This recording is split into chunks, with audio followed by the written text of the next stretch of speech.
بسم اللہ الرحمن الرحیم۔ دین اسلام زندگی چینل کے ناظرین السلام علیکم۔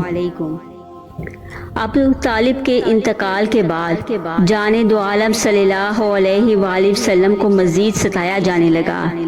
ایک دن جب آپ اہل مکہ کے طرز عمل سے عموماً اور ابو لہب کی بیہودہ باتوں سے خصوصاً نہایت افسردہ ہوئے تو طائف جانے کا ارادہ فرمایا کہ شاید وہاں کوئی بندہ خدا حق کی بات سننے پر آمادہ ہو جائے۔ آپ کے منہ بولے بیٹے زید بن حارثہ بھی ساتھ تھے۔ طائف میں قبیلہ ثقیف کے سرداروں عبد یلیل، مسعود اور حبیب کو آپ نے دعوت اسلام دی۔ یہ تینوں بھائی ایک دوسرے سے بڑھ کر سنگ دل اور شقی القلب تھے۔ انہوں نے آپ کا مذاق اڑایا اور پھپتیاں کسی۔ ایک نے کہا اللہ کو رسول بنانے کے لیے تمہارے علاوہ کوئی آدمی نہیں ملا تھا، معاذ اللہ۔ دوسرے نے کہا میں تو تمہارے ساتھ کوئی بات کرنا ہی نہیں چاہتا، کیونکہ اگر تم واقعی رسول ہو تو پھر ہم جیسے کمتر لوگ تم سے مخاطب ہونے کا شرف کب حاصل کر سکتے ہیں، اور اگر تم جھوٹے ہو تو جھوٹے آدمی کے منہ لگنے سے کیا فائدہ۔ اس طرح کی دل آزار باتیں کرنے کے بعد انہوں نے مزید فرعونیت کا مظاہرہ کیا اور کہا نکل جاؤ ہمارے شہر سے۔ جان دو عالم صلی اللہ علیہ وآلہ وسلم دل شکستہ افسردہ وہاں سے اٹھ کھڑے ہوئے، مگر طنز و تشنیع کے تیروں سے آپ کا کلیجہ چھلنی کرنے والوں کو ابھی تک تسلی نہیں ہوئی تھی، اس لیے انہوں نے اوباش قسم کے لوگوں کو آپ کے پیچھے لگا دیا۔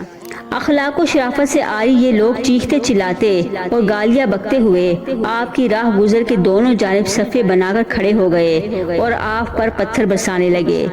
ریشم سے زیادہ نرم و نازک جسم پتھروں کی بوچھار سے لہو لہان ہو گیا۔ قساوت قلب کی انتہا یہ کہ جب سنگ باری کی شدت سے آپ نڈال ہو کر بیٹھ جاتے تو ظالم کندھوں سے پکڑ کر دوبارہ کھڑا کر دیتے اور چلنے پر مجبور کرتے۔ حضرت زید رضی اللہ عنہ نے آپ کو بچانے کی بہت کوشش کی، مگر اکیلا آدمی چاروں طرف سے آتے ہوئے پتھروں کو کب روک سکتا ہے۔ نہیں نکلا کہ حضرت زید رضی اللہ عنہ بھی شدید زخمی ہو گئے۔ جان دو عالم صلی اللہ علیہ وآلہ وسلم کی اپنی حالت یہ تھی کہ تنے دریدہ پر خون کی لکیریں رواں تھیں اور جوتے لہو سے بھر چکے تھے۔ اچانک آپ کی نظر انگوروں کے ایک باغ پر پڑی اور آپ اس پناہ گاہ کو غنیمت سمجھتے ہوئے اس میں داخل ہو گئے۔ آپ کو وہاں پناہ گزین ہوتے دیکھ کر اوباشوں کا ہجوم واپس چلا گیا تو آپ انگوروں کے ایک سایہ دار بیل کے نیچے سستانے کے لیے بیٹھ گئے اور بدن مبارک سے خون صاف کرنے لگے۔ بلا شبہ ایسی جانگسل اذیتیں برداشت کرنا محض رب کی رضا جوئی کی خاطر تھا، ورنہ شہنشاہ کونین کے اختیار میں کیا نہیں تھا۔ آپ کے لبوں کی ایک جنبش سے طائف کی بستی تہس بالا ہو سکتی تھی، مگر ان ظالموں کے خلاف ایک لفظ بھی زبان حق سے جاری نہیں ہوا۔ حالانکہ جبرائیل امین پاس کھڑے عرض کر رہے تھے کہ یا رسول اللہ، یہ ملک الجبال پہاڑوں کا موکل فرشتہ حاضر خدمت ہے، اسے اللہ تعالیٰ نے بھیجا ہے اور آپ کی مکمل اطاعت کا حکم دیا ہے۔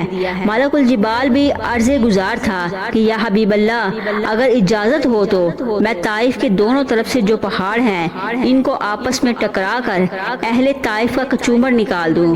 آپ خود سوچئے، اگر جان دو عالم صلی اللہ علیہ وآلہ وسلم ہاں کہہ دیتے تو طائف والوں کا کیا حشر ہوتا، مگر کروڑوں درود و صبر و استقامت کے اس کوہ گرا پر اور عفو و کرم کے اس بحر و ذخائر پر جس نے ملک الجبال کو یہ جواب دیا نہیں، میں ان کو تباہ و برباد کرنے کی اجازت نہیں دے سکتا۔ اگر انہوں نے میری بات نہیں مانی تو کیا ہوا؟ ہو سکتا ہے کہ ان کی اولاد سے اللہ تعالیٰ ایسے لوگ پیدا کر دے جو صرف اللہ وحدہ لا شریک کی عبادت کرنے والے ہوں۔ ملک الجبال نے جب آپ کا یہ رحیمانہ جواب سنا تو کہا کہ آپ کو جو اللہ نے رؤوف الرحیم کہا ہے تو واقعی آپ اس میں بامسمہ ہیں۔ جس پاکستان میں جان دو عالم صلی اللہ علیہ وآلہ وسلم داخل ہوئے تھے وہ عتبہ اور شیبہ دو بھائیوں کی ملکیت تھا۔ یہ دونوں بھی اسلام کے شدید مخالف تھے، اس لیے ان کو دیکھ کر جان دو عالم صلی اللہ علیہ وآلہ وسلم پھر پریشان ہو گئے کہ اللہ جانے یہ میرے ساتھ کیا سلوک کریں، مگر دشمن ہونے کے باوجود ان میں شرافت کی رمق موجود تھی۔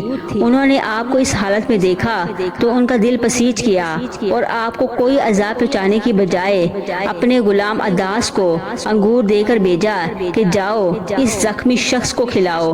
عداس نے انگوروں سے بڑا طبق آپ کے سامنے لا کر رکھا اور کہا کھائیے۔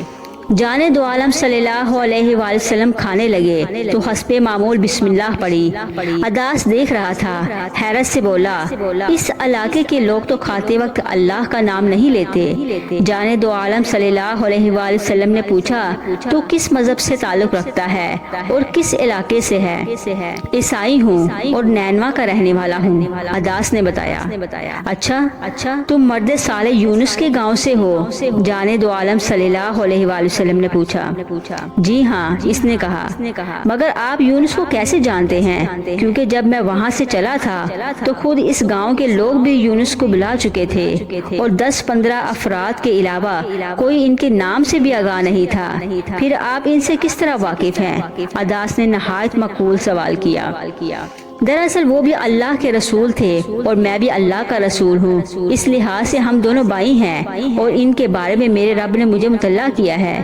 یہ سنتے ہی عداس آپ کے پاؤں پڑ گیا، پھر آپ کے ہاتھوں اور پیشانی پر بوسہ دیا اور اشہد ان لا الہ الا اللہ و اشہد ان محمد رسول اللہ کہتا ہوا واپس چلا گیا۔ عتبہ نے دیکھا، ارے تو کیوں اس شخص کے آگے سجدہ ریز ہو رہا تھا اور اس کے ہاتھ پاؤں چوم رہا تھا؟ عداس نے کہا، اس وقت روئے زمین پر ان سے بہتر کوئی انسان نہیں ہے۔ انہوں نے مجھے اس رسول کے بارے میں بتایا ہے جو ہمارے علاقے میں آئے تھے، اور ایسی کوئی بات کوئی نبی ہی بتا سکتا ہے۔ عتبہ اور شیبہ دونوں ہنس پڑے اور کہنے لگے، خیال رکھنا کہیں وہ تمہیں گمراہ نہ کر دے، تیرا دین اس کے دین سے بدرجہ بہتر ہے۔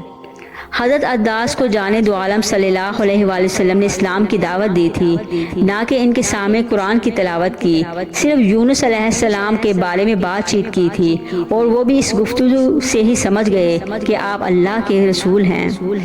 اسی طرح جن لوگوں کے دل کی آنکھیں بالکل ہی اندھی نہیں ہوتی تھیں، وہ افصح العرب کا اپنا کلام سن کر ہی گرویدہ ہو جایا کرتے تھے، پھر نہ کوئی وہ معجزہ کا مطالبہ کرتے، نہ ہی اس بات کا انتظار کرتے تھے کہ جانے دو عالم صلی اللہ علیہ وآلہ وسلم ان کو اسلام کی دعوت دیں، بلکہ از خود دار اسلام میں داخل ہونے کے لیے بےتاب ہو جایا کرتے تھے۔ اگر آپ کو ہماری آج کی یہ ویڈیو اچھی لگے تو ہمارے چینل کو لائک کریں، سبسکرائب کریں اور زیادہ سے زیادہ شیئر کریں۔